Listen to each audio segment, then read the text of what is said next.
you've done the rise part, check. Now it's time to shine. Hey, Summer.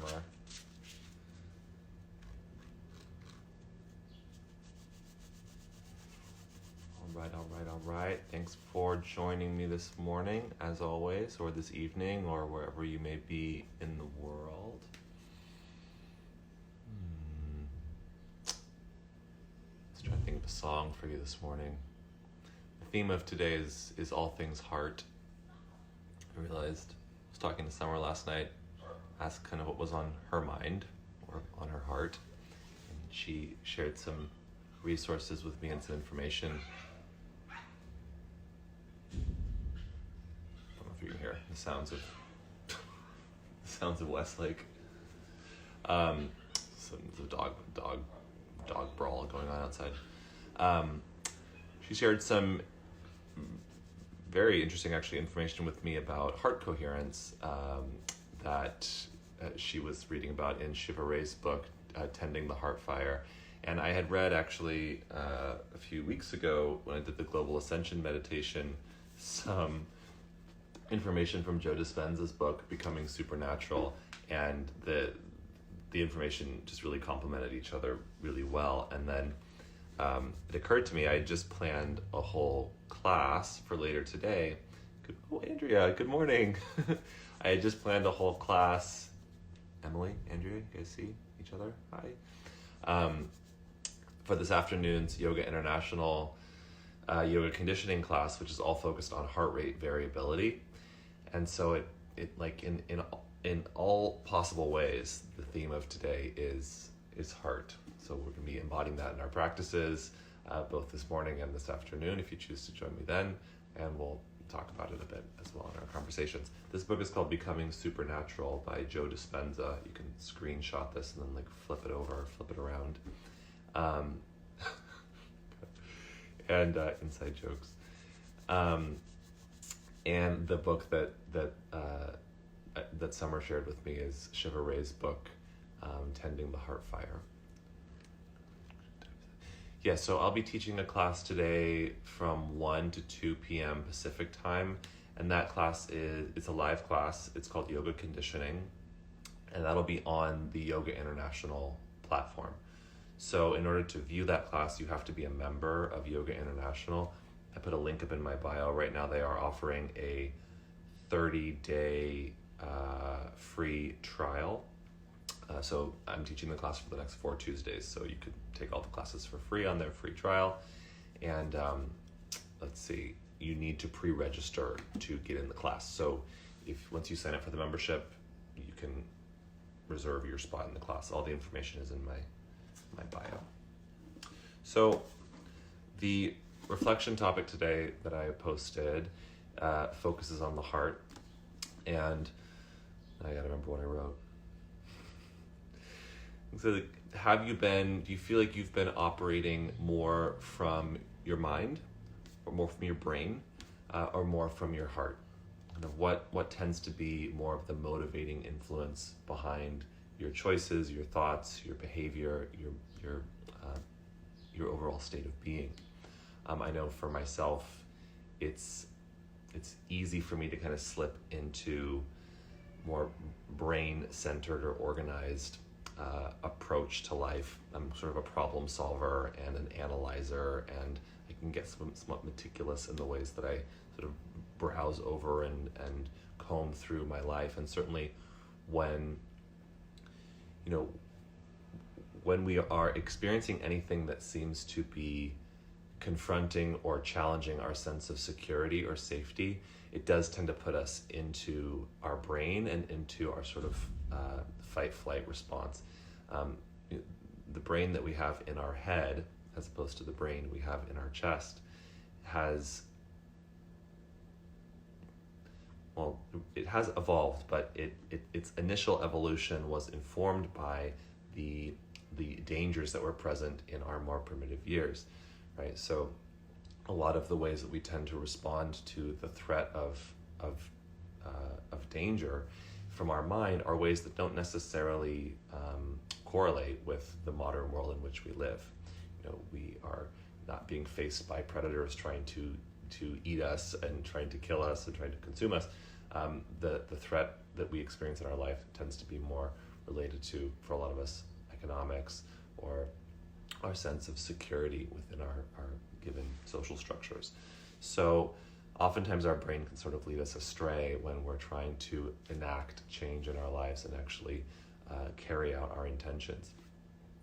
Interestingly enough, our heart actually develops before our brain. I was reading in the passages that Summer sent that kind of one of the great mysteries is that in the development of all of us in utero, they're actually able to sense the beating of our hearts before the formation of our brain. So our heart actually comes online and starts to beat and starts to pump and starts to emit energy and frequency before our brain does. And the very first sort of instance of our heartbeat sort of unifying with or forming coherence with another is the coherence between our mother's heartbeat and our own heartbeat. So to kind of zoom out, the beating of our heart actually emits an electromagnetic field around us, which I was fascinated to find out can actually be measured as much as 10 feet away from our body. You can measure the rhythms of the heart that are emitted through the electromagnetic field.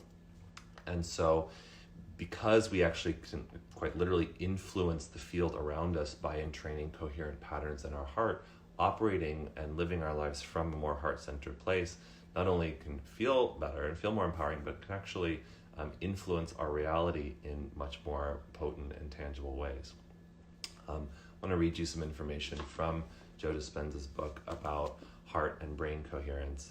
And if you feel inclined to mute me and spend some time with the journaling and the reflection topic, I totally support that as well. But we'll do a little story time, little information download as it relates to this idea of heart rate variability and also the influencing of our electromagnetic field through heart coherence. So this section is called HRV, which is heart rate variability. Essentially, it speaks to your heart's ability to beat in dynamic ways. The more kind of fixed our heart rate is, the less adaptable we are to various endeavors and circumstances.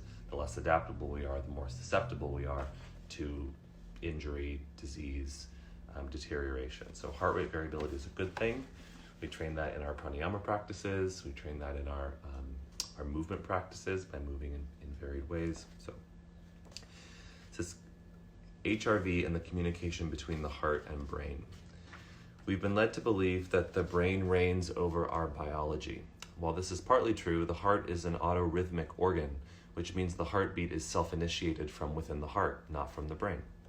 For example, it's a known fact that in all kinds of species, the heart can be removed from the body and placed in a salt solution called Ringer's solution, where it will continue to beat for extended periods of time, independent of any neurological connection to the brain. In a fetus, the heart begins beating before the brain is even formed, at about 3 weeks, while the electrical activity of its brain doesn't even begin until around the 5th or 6th week. This demonstrates that the heart is capable of initiating communication with the central nervous system. Another factor that makes the heart unique is that it contains nerves from both branches of the autonomic nervous system, which means any and every change in both the parasympathetic and sympathetic nervous system affects the way the heart works on a beat-to-beat basis. This is important because whether we're conscious of it or not, every emotion we experience influences our heart rhythm, which gets communicated directly through the central nervous system. In this way, the heart, the limbic brain, and the autonomic nervous system have a very intimate relationship because balance or imbalance in one affects the other. As a side note, the limbic brain, the seat of the autonomic nervous system, is also called the emotional brain. So when you change your emotions, you affect your autonomic functions. Today, with about 75% accuracy, science can predict what someone is feeling just by looking at the beat-to-beat activity of the heart using heart rate variability analysis.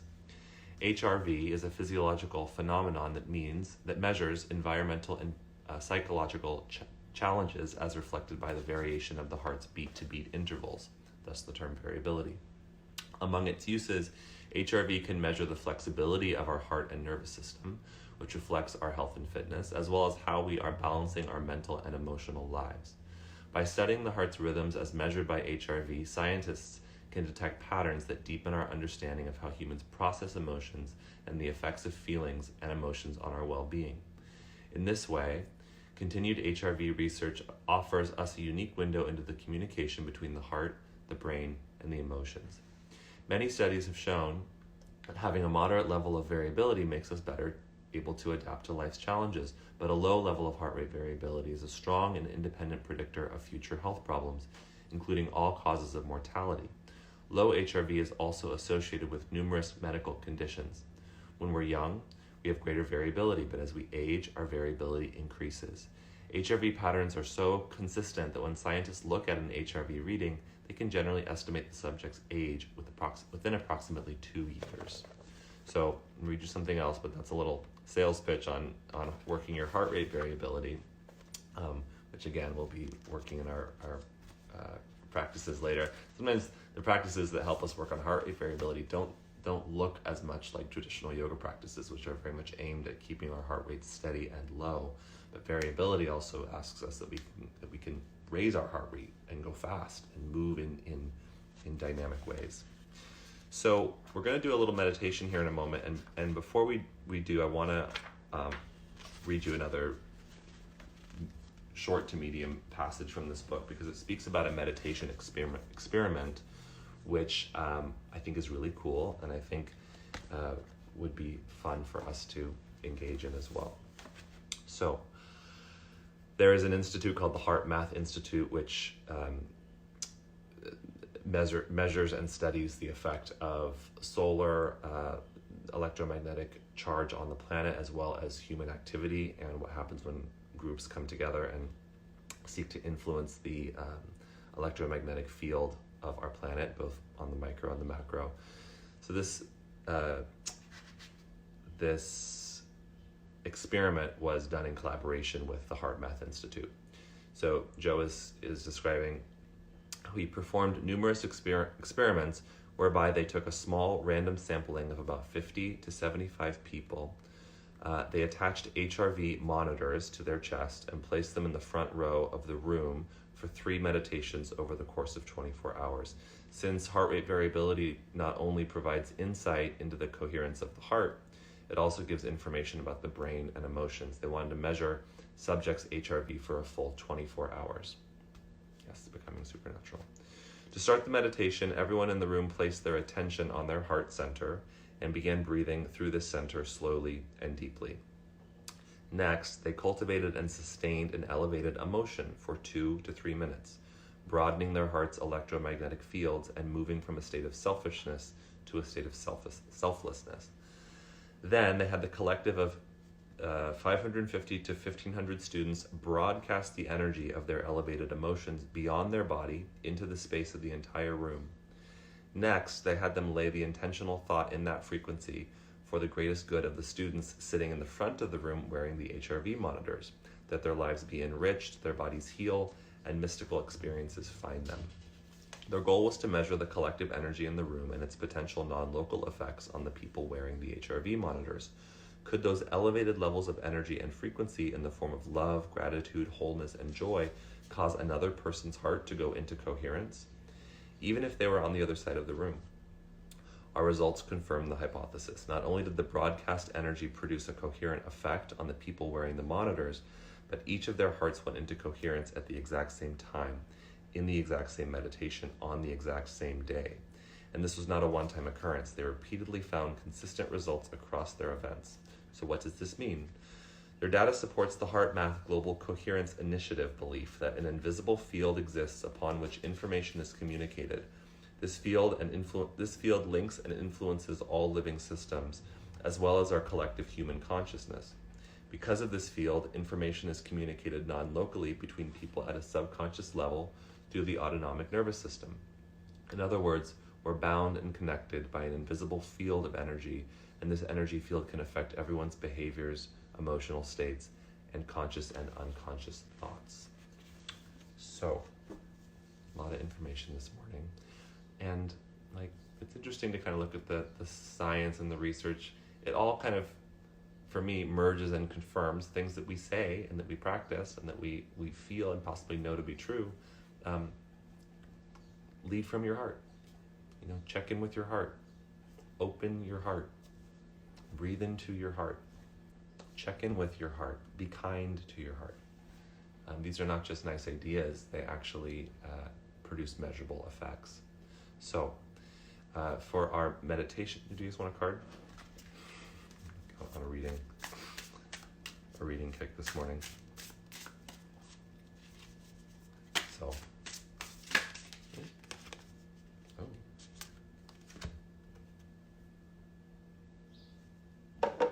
crocodile. I've never pulled this one before. Let's see what he has to say.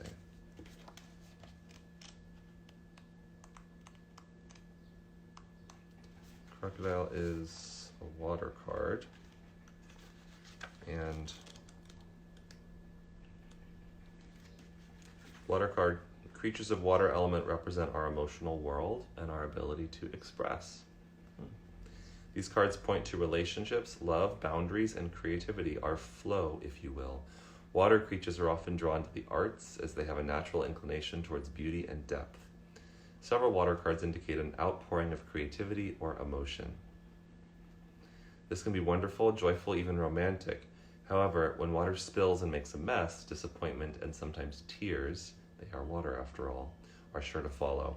Ideally, a healthy stream of communication flows through our lives. Not too much water, not too little. Okay, crocodile. The crocodile is resting, submerging, collecting energy, and cooling off. The crocodile reminds us to step back from the external world and turn inward. Now is not the time for decisions, action, or discussion. The crocodile's mantra is wait. This doesn't mean lying around hoping life's challenges will disappear. The crocodile is much smarter than that. It means intentionally withdrawing, gathering our awareness, observing and building energy. Fill up the vital reserves so your next move comes from a place of wisdom and power. When in balance, the crocodile is wise, patient, and a silent powerhouse. When out of balance, the crocodile feels stuck and lashes out. To bring into balance, rest, or do crocodile pose, Makarasana. Maybe we'll do that later. Okay. So,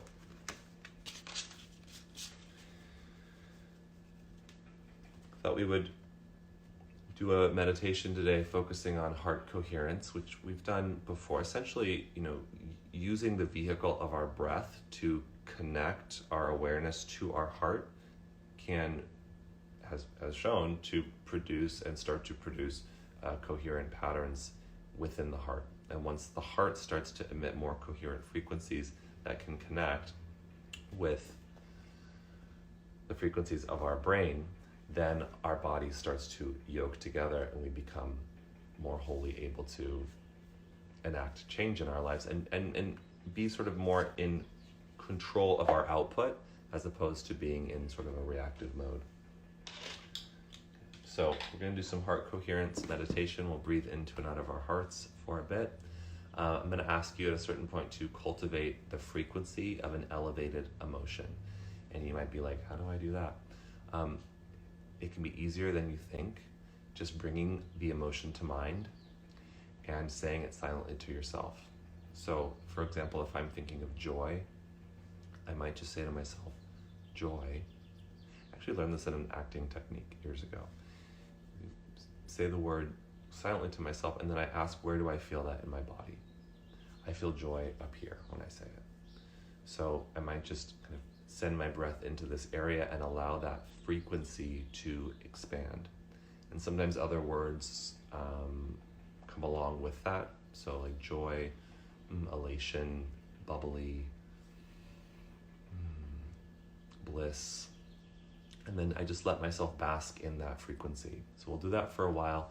And then I'm going to ask you to send that frequency out and connect it to everybody else that's joining us right now. So maybe there's some people that you know that are on the live stream. Maybe it's people that you don't, but we are all in this together. And we'll see if we can influence each other's heart coherence by offering and emitting these clear and coherent signals to one another. Sound good? I'll take that as a yes.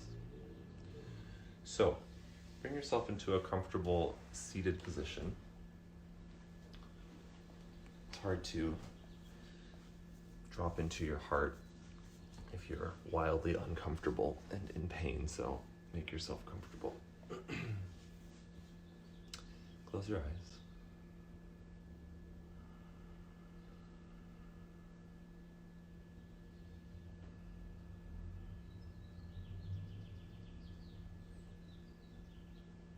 Take a deep breath in.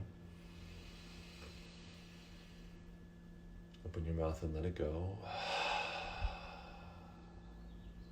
Again, inhale. Exhale. One more time. Inhale. And exhale. And place one or both of your hands over your heart.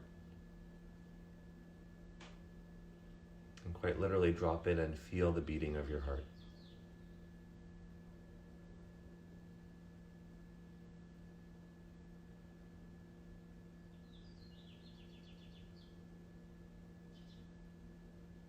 This pulsation, this spanda, this beat, this rhythm, it's been with you even before you were conscious, at least conscious in your brain.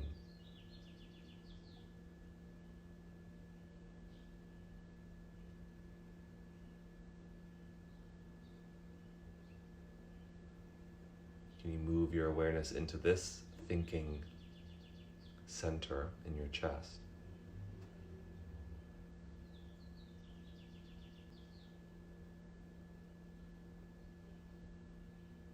And as you connect with the beating of your own heart, you can begin to entrain a coherent rhythm into this heartbeat through the nourishing flow of your breath. So as you breathe in and out, just simply have the sense that your breath is moving into your heart and moving out from your heart.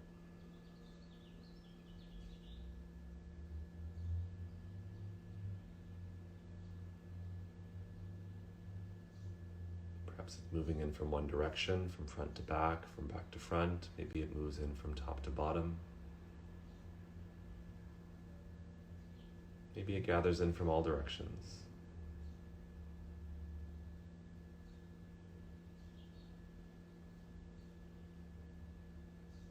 This doesn't have to be something you force or make happen, rather just something to observe and to encourage through the power of your awareness.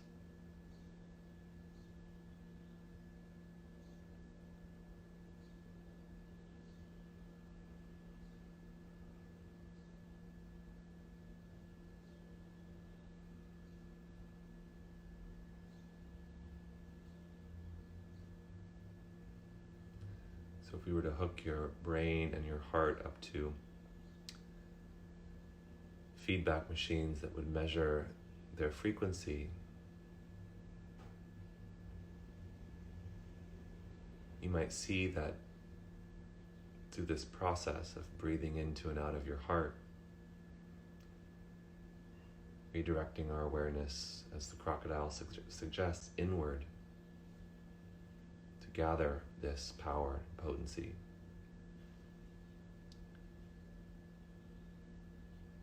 That the reading on these machines would start to go from sort of a scattered, sporadic pulsation to a beautiful ebb and flow, coherent pulsation, heartbeat.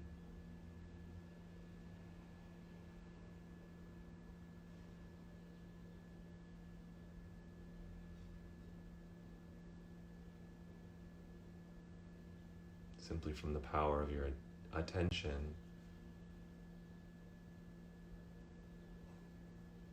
and the flow of your breath.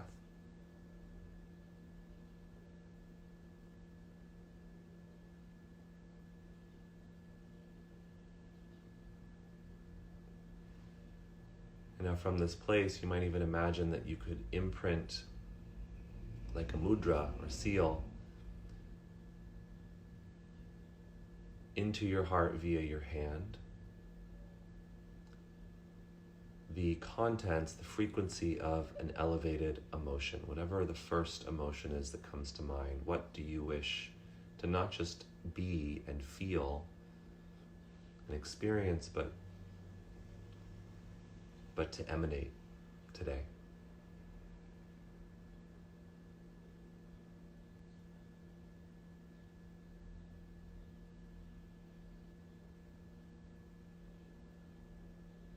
When you say that word to yourself silently, be it joy, love, appreciation, where do you feel it in your body? Where does that frequency first land and plant itself?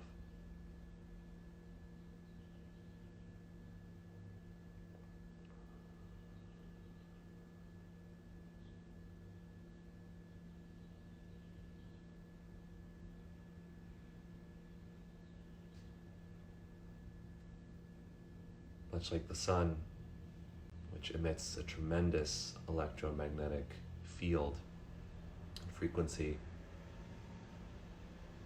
within our bodies, our hearts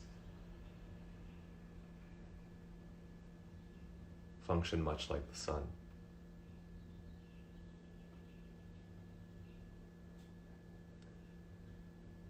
So allow the sunlight of your heart to shine on that emotion, that frequency,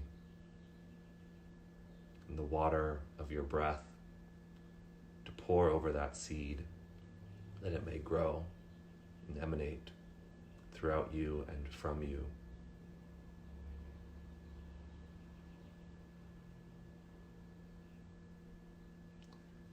If you wish, you can release your hand.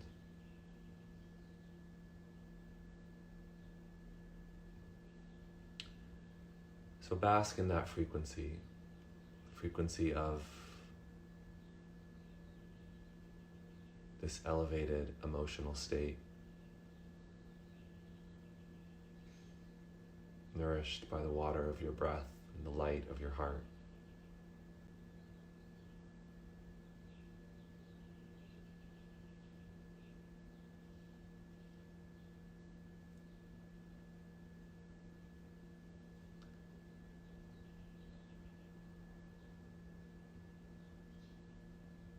By default, this frequency can be felt and measured, experienced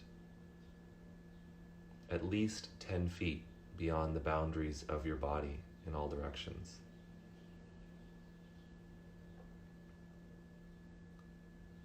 So feel the ways in which this frequency touches your environment as well.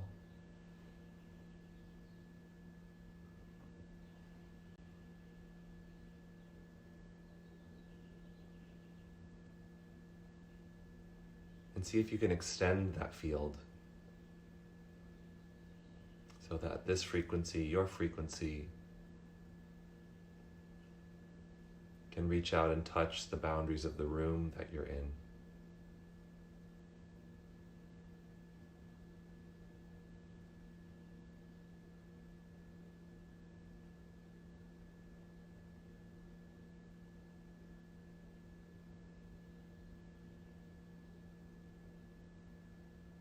Maybe even beyond into the boundaries of the home, the apartment in which you reside, if there's others in the home with you,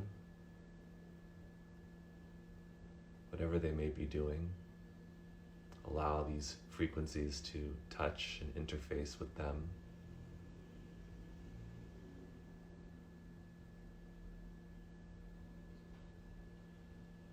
Perhaps there's plants or other living organisms in your home.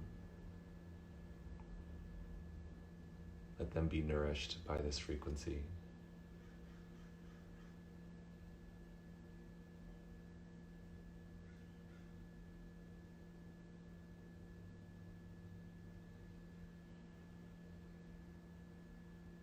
And consider that all over the world right now, we are connected. And those of us on this live stream, no matter the time zone, no matter the weather, no matter the identity, are unified in this endeavor. Here we are doing the same thing at the same time.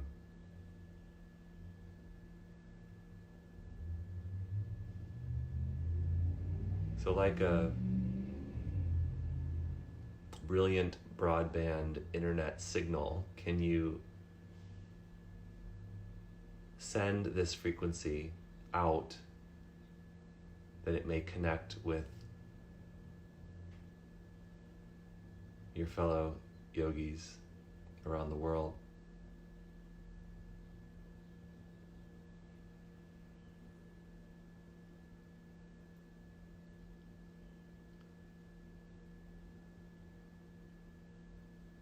That they may too experience the bliss and the joy of this elevated state.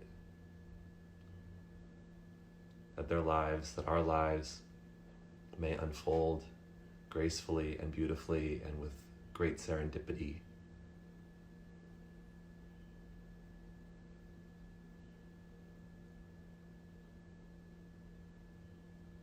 That we may experience ease and great satisfaction in our endeavors.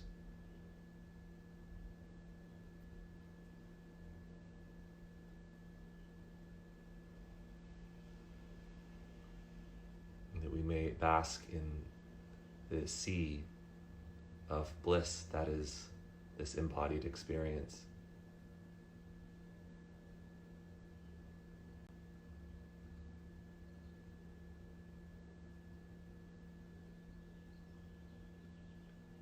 And as we share these frequencies with each other and amplify their strength, can we extend that signal to bathe the whole world in these coherent patterns of joy and well-being?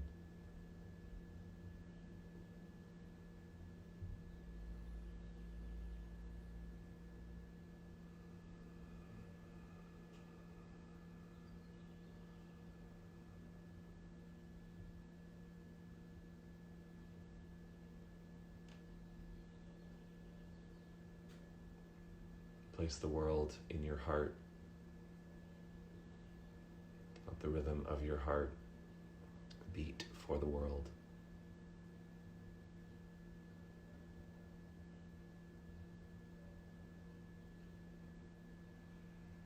Much like the world receives the sunlight of the sun,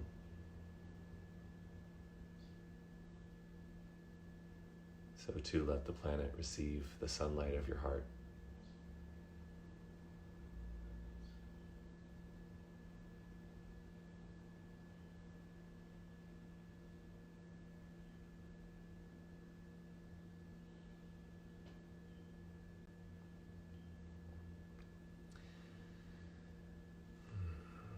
Take a few deeper breaths as we transition slowly out of meditation and into our movement practice. Let the practices and ultimately the movements that follow your day be an extension of this energy, so we can bring this with us.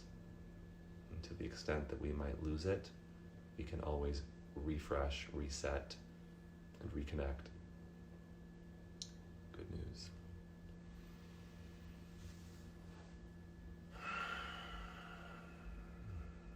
So start to come back. As you feel ready, you can softly open your eyes.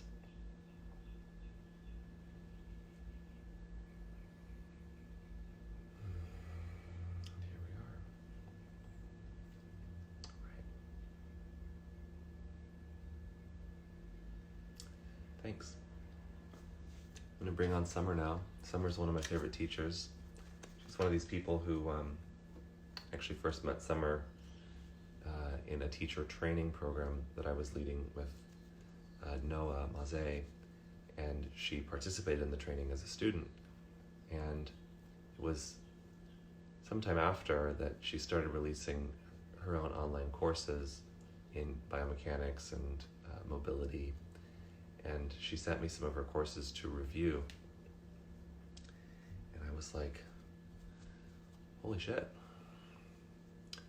you've been learning from me, but I have so much to learn from you. So she's one of these folks that started out as a student and has become one of my teachers, and I'm really excited to get to share her with all of you. So I'll bring her on, and she's going to lead about 20 minutes or so of movement practices, which will probably take us right to 10. So if we go a little bit over today, we'll let you know. There she is. Thank you so much, Rocky. It's such an honor to be able to co-facilitate with you, and definitely was resonating quite a bit with what you just shared. I've got my... Thanks for the inspiration. Yeah, for sure. And hello, all of Rocky's followers. I'm excited to share with you guys a bit about the biomechanics of how to mobilize the tissues within the heart, because one just little note before we get started. When tissues are bound and restricted, there is limited circulation, limited blood flow. But there is a very simple and dynamic way out of that sort of restricted state, and it's through moving the spine in 6 degrees of freedom. So we're going to explore a bit of that on the mat today. Just a little background here at the Flow Shala. I'm going to try to adjust my mat to make sure that you guys can see me, but you just need a comfortable space to move. And we'll just get right into it and kind of learn as we go. Cool. I'm going to try to get the right angle here so that everyone can see as well. And if you find, if you start to bump up against 10 o'clock, just let it be known and we can pause and just open a second line. No big deal. I've got my clock here, so it looks like we've got about 22 minutes. We can do a lot in 22 minutes. I'm excited. Okay, cool. Cool. All right, so let me just tilt my camera down just the slightest little bit because we've got a lot of top space. All right, so go ahead and start seated, cross-legged. And we'll start with just tuning into heart energetic center. There's a lot of concentrated nerve ganglia in this location. And we'll be working on some flexion, some lateral bending, and some rotation, and then combining all those actions synergistically as well to pull the dense fascia and allow circulation to increase and to trigger us into parasympathetic mode. So you can start by placing hands on the knees. As you inhale, pull your chest forward, draw the shoulders down and back. You can keep your eyes softly open if you like. And then as you exhale, shoot around your hands forward, sort of creating a bind. We call this, I train a lot of martial arts styles, so this is actually gunslinger. So inhale, hands grab the knees, so creating that bind, pull and traction your shoulder blades back. And then as you exhale, shoot around, fall. So about 3 more times. Inhale, heart forward, drawing the chest and sternum bone lifted, and just really tuning into any somatic sensations you might see or feel arising. Maybe you're seeing them with the third eye, maybe you're just feeling them here. Exhale, ha, shoot down. 2 more. Inhale. Get a little bit taller here. Imagine your vertebrae getting a little bit longer, find a little extension, and exhale, shoot around, fall. Last one, inhale. And exhale. Back to center. Inhale, take your arms up overhead, stretch up and reach up. On your exhale, place your left hand beside your mouth. Reach your right hand up and over. Inhale. Just so you don't have to mirror on this. Oh, okay. Yeah. Do whichever side you like. Inhale. And exhale. Ha. So combine a little bit of lateral bend here. Peel and find that rotation, and then find a little extension. So combining all 3 of those ranges in the spine, and exhale. Keep your bottom hand, inhale. Keep your bottom hand sort of pressing against the mat in such a way that your palms or your fingers are spread wide, all the way down to the webbing, to really create that full fascial tension driving up through the limbs. Inhale and exhale. And then as you transition, so return to center, float very, very slowly, aware of your body moving through space, and then anchor your opposite hand down, energy shooting out through the opposite hand, and So first create that shoulder pass, screwing the bottom arm into the floor, extend through the fingertips, inhale, heel the heart towards the sky, and exhale. And just do a little check-in, we'll do about 5 repetitions. So just calibrating, checking in, gathering our baseline data on how restricted or non-restricted or somewhere in between our heart energetic center is and the fascia surrounding it. So the fascia could be that thick, leathery type tissue, connective tissue that is surrounding your heart vessel here. So it could be kind of showing up in different ways. And as you start to pump, you're going to increase the heat, increase the blood flow, and start to increase the elasticity of that fascia. Stretch and reach in the hold, go to your edge, pack that bottom shoulder, and then float back to center. Take one round of that seated cat-cow we just did to realign the spine. And then come to hands and knees. 3 rounds of cat-cow. Exhale, tuck around the back, head hangs down, press the earth away. Inhale, point the toes, press tops of the feet into the floor, hand the floor. Exhale, tuck around, hollow, dry breath, and inhale. And really exaggerate your movements here. So how can you bring the shoulders more into this movement? By maybe dropping your chest down, micro bending your elbows, and just letting the chest drop all the way down to the earth. Return to your hands in knees position. And slide over onto the mat so you'll see the full range. So from your cat-cow, your quadruped, take your hand, I'm going to start with right hand. Touch your hand so you can feed back against your arm. So you're going to draw like you're pulling a quiver. If you've ever gone bow and arrow hunting, you're pulling a quiver, hand touches and brushes the sternum fascia. Reach up, stretch up, and look up. Pack the bottom arm, shoulder, and exhale, halt, dry breath, red turn underneath the body. Again, inhale. Peel up. Do your best not to lock out that bottom arm, but bring a micro bend to it so that you can maintain the integrity of the posture and feel the energy, that line, that electromagnetic wave or frequency traveling through the entire set of limbs, 2 limbs, and all the way through the heart channel. Exhale there. Okay. 3 more repetitions. Inhale, reach up, stretch up. Just a bit closer so you can see. And exhale, feel free to go at a pace that works for you. If you want to go faster or slower than me, the whole goal here is that you're intuiting the movement that you need in your body.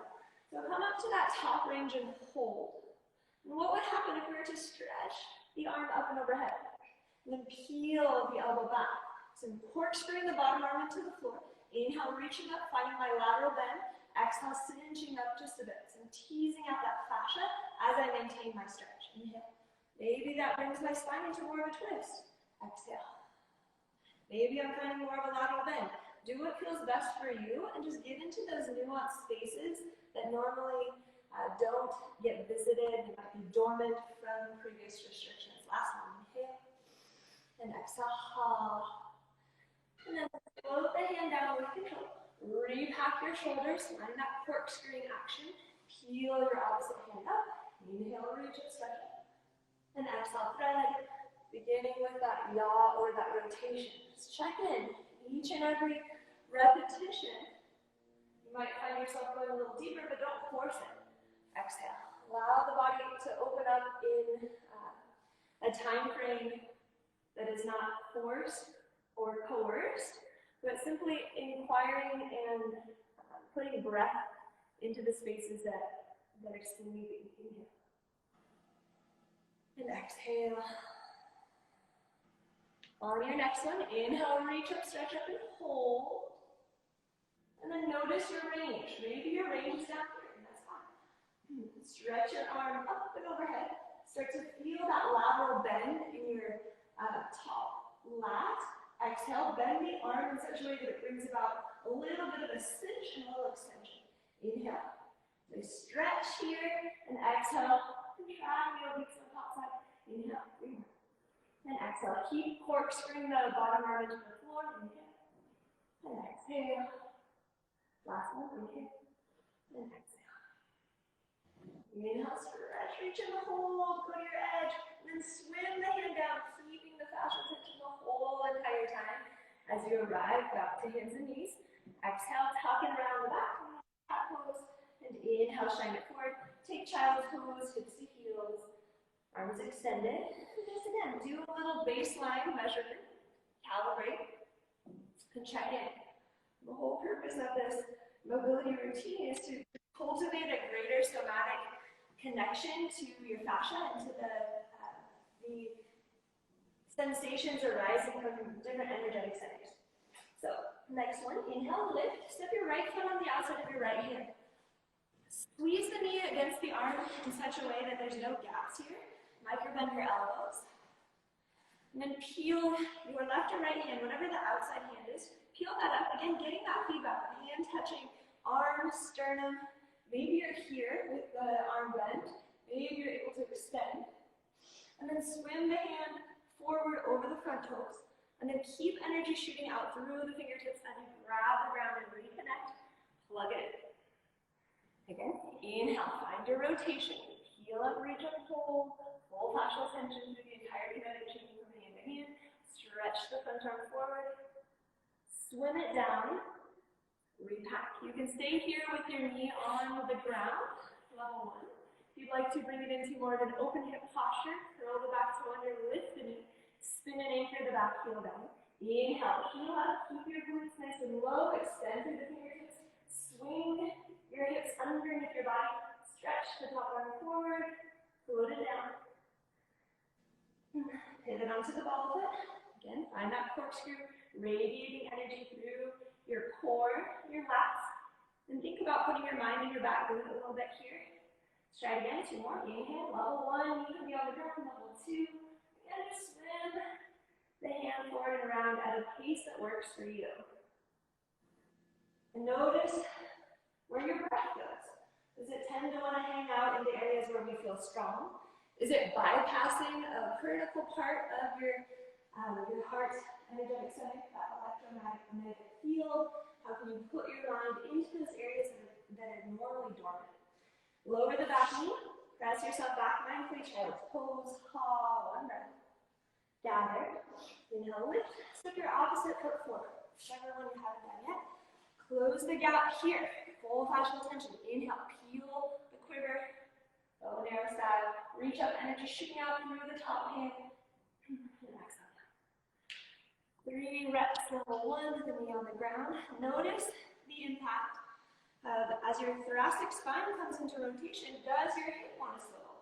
Can you keep the hips squared and let your movement be derived specifically from your upper mid back? Level 1 is here. Level 2, you're creating that open hip posture. Curl the back toe under, lift the knee. Inhale, peel up, reach up, hold, stretching the arm overhead and swimming down. Visiting that whole entire range. We've got our rotation, our stretch, our lateral bend, stretching the side body, and in that transition, that swim down, into flexion, replanting, re-engaging. Last one, inhale. And exhale. Float the hand down, corkscrew the arms into the floor, step back to a high plank, build a little heat here. Here, if you need to, you can modify and have the knees on the ground for a low plank. Then press back to downward facing dog. Huddle your feet out right and left. Rotate the head side to side. Maybe your down dog has super bent knees. Do what feels best for you. Giant breath. Inhale. And exhale. Inhale, take your right foot up, 3-legged dog. Bend the knee, open the hip. You can stay here or you can point your toe and bend and flex your knee here. And just see how that impacts hip flexor. Inhale, reach up, stretch up, and hold. Exhale, pull your knee towards the nose. Find your hollow body position. Hold. Step the foot through the hands. You can help it out if you need to, placing the hand under the knee. Join the hands in prayer in front of the heart. And then start to hold. So tilt your pelvis back and tuck it forward. Knee can be on the ground or off the ground. Rocky's demoing a level 2, so be here. Tilt and tuck. Tilt. And then let's lower the knee to the ground, hands to prayer. Peel any stagnant energy away from your heart energetic field. So if anything worry, fear state, literally take your hands to your heart, dig in deep, peel it away from heart energetic center, arms extend, uncurl. On your exhale, shoot round, hollow body position. Eye gaze is forward. If we look down, we're not aware of our surroundings, so drishti matters here. Keep your eye gaze on your fingertips.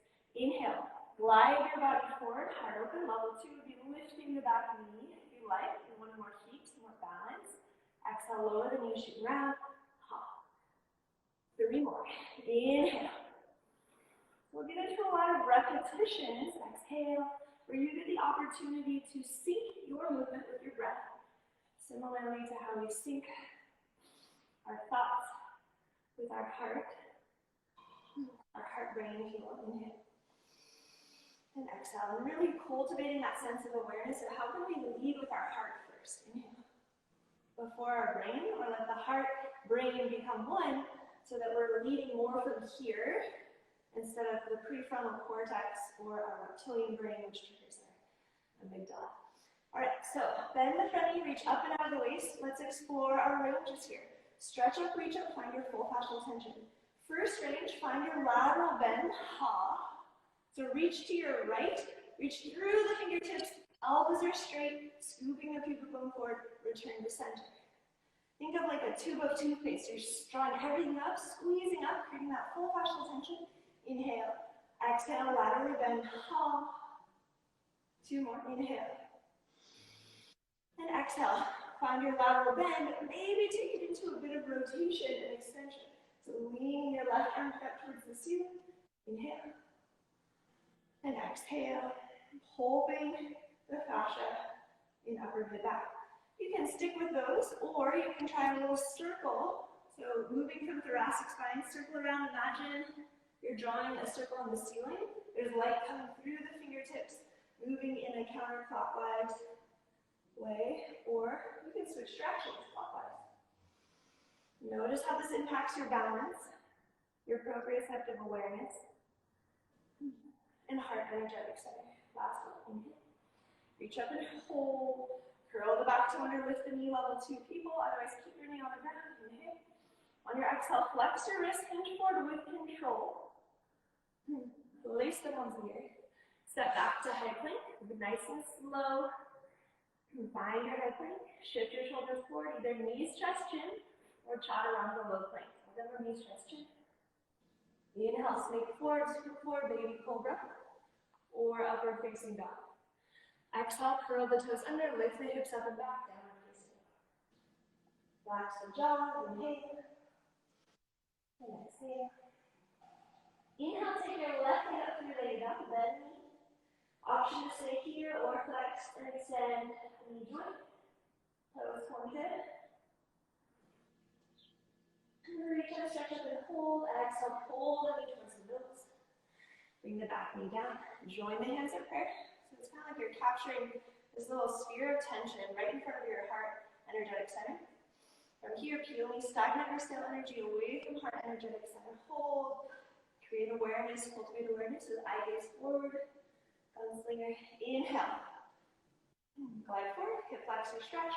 Heart open, maybe looking up just a little bit. And exhale. Feel free to move at a pace that works for you. My pace might be more slow or more quick than yours. Give yourself permission to explore a tempo or a cadence that feels good to you. And if there's other extra fun movements that want to come into your practice, this is a place for expression. Last one, inhale.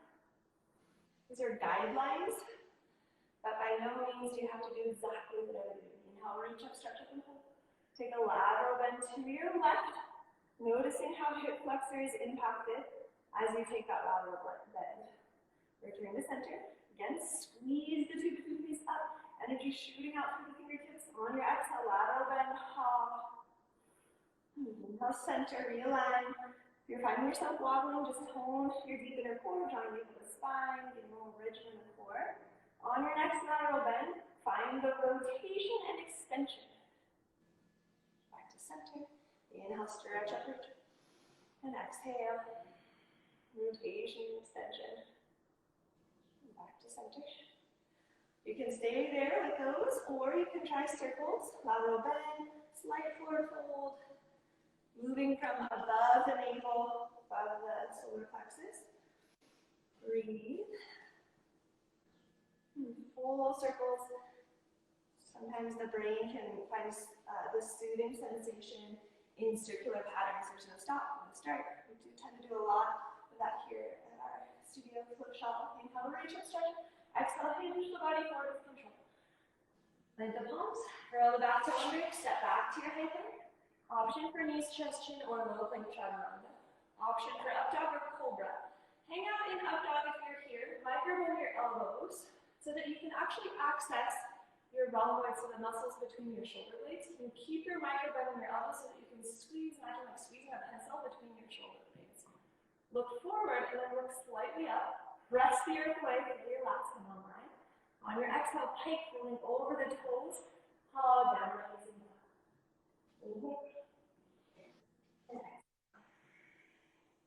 Inhale, right leg up, three-legged up. Exhale, knee to nose. Bring back knee down, find your kneeling lunge. Inhale, arms up, reach up. On your exhale, hinge forward. It's our peak posture, Skandasana. Curl the back toe under, lift the knee. Spin, anchor the back foot down. Crawl the hands back, first one, level one. Option to point your toes or flex your foot. And then crawl the hands forward, return to your kneeling crescent lunge. Inhale, arms up, reach up. And exhale, hinge forward. Plant the palms, curl back to under, lift the knee. And I challenge you, you can stay on the ground or try to keep your chest a little more lifted here versus collapsing here. So I want to stay up so that my spine is aligned with my pelvis. Crawl it forward. I love that Rocky's demoing that first, the facing forward version.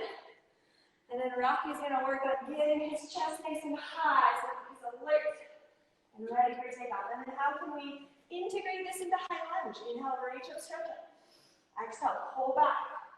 How can we start to integrate our martial arts style movements and express ourselves through our movement of our limbs? So I imagine like pulling energy in, maybe taking some expressive little mudras.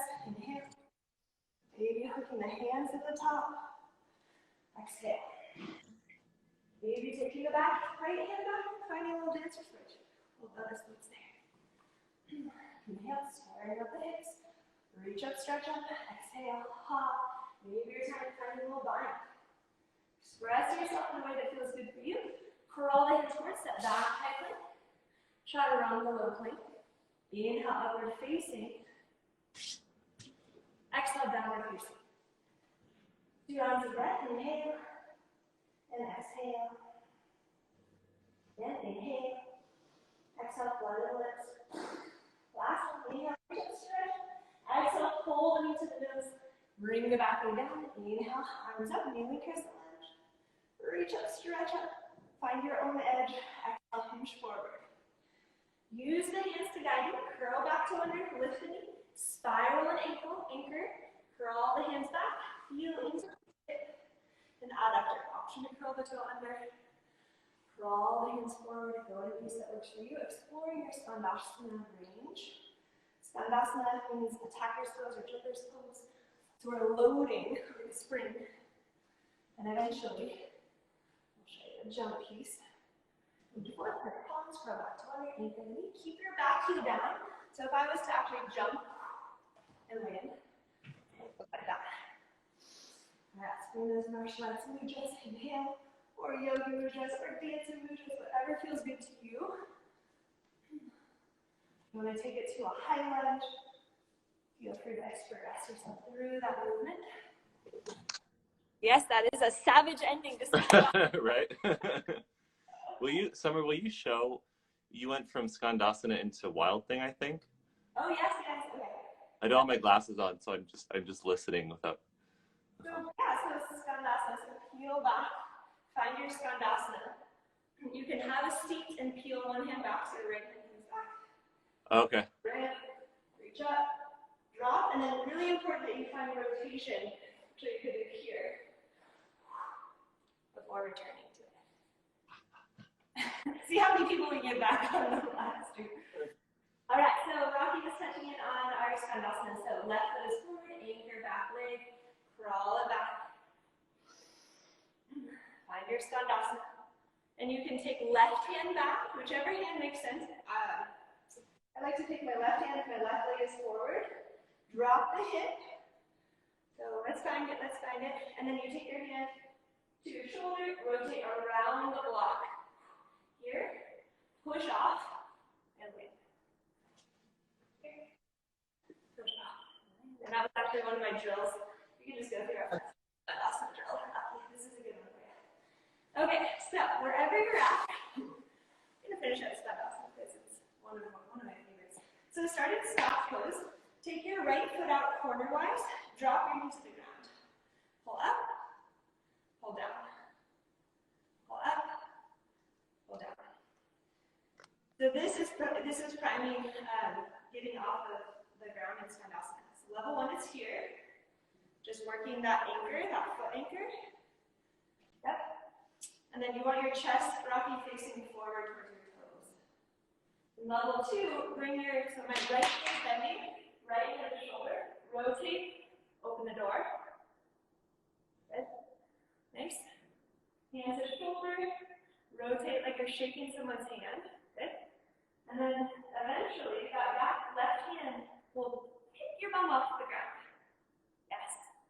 Rotate around the block. Take your bum up, hold and stabilize. Torque in this leg. Eventually, both hands will come forward. Yes. Drop the knee. Rotate around, lift and hover. Good. And just feel yourself kind of elevate from that torque from your outside glute. Yes. Awesome. And then you can place your left hand down, find your dancer's bridge. Drop the hips. Right hand to shoulder, knee comes down. Rotate around the block, lift up Skandasana. Drop. Anchor, left hand down. Stand through the bridge, wild thing. Drop. And around. Yeah. Switch. So it's like feeling all of those layers of complexity. So left foot in, corner west. So if I was to take like Marichyasana, right, I'd be here. I'm just rotating my foot out of it so that my foot is now in line with my femur, my butt bone. So level 1 here. I'm just gonna go into total nerd down here. Minute. So yep, rotate your foot out. Yes. Cool. So you've got a lot of space here. And even rotate your foot even more perpendicular. Yes, cool. So next level, hand to shoulder.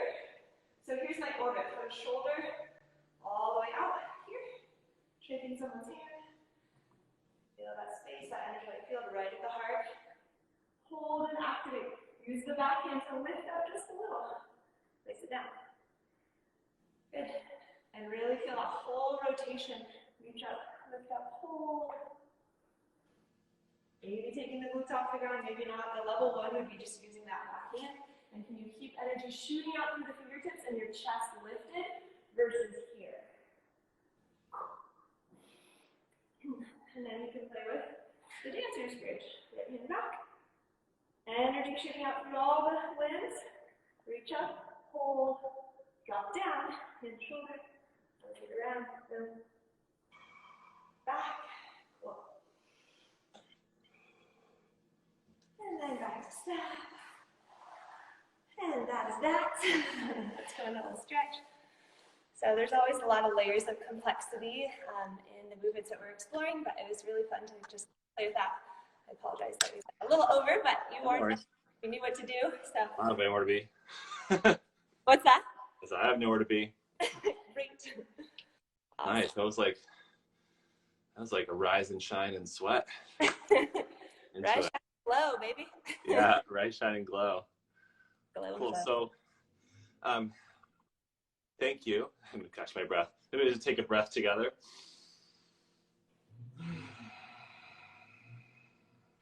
Maybe even like eyes closed for a moment, hand to your heart, and just check in. So, heart rate variability is influenced by our movements for sure. It's not just an organ that responds to our intention, but also to the way we move force through our body and breathe and flow. So you can use your Ujjayi pranayama, use the slow and steady breath now to regulate the beating of your heart. Bring yourself back to center.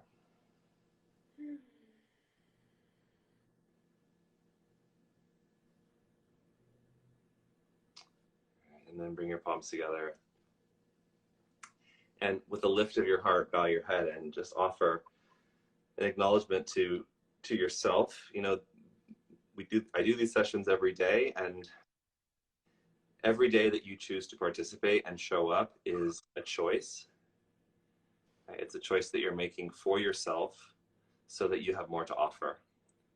And even while we might be sequestered in our own homes, we can still offer our energy to this shared grid. Not so much through our actions out in the world, but through kind of our energetic output and how we hold the world in our hearts and shine our own light forth from that place. So thank you for participating, and thank you for, you know, doing this work. And lots of love and appreciation to Summer as well for sharing her fun, playful, intelligent, informative movements. Peace, peace, peace, peace. Lots of love.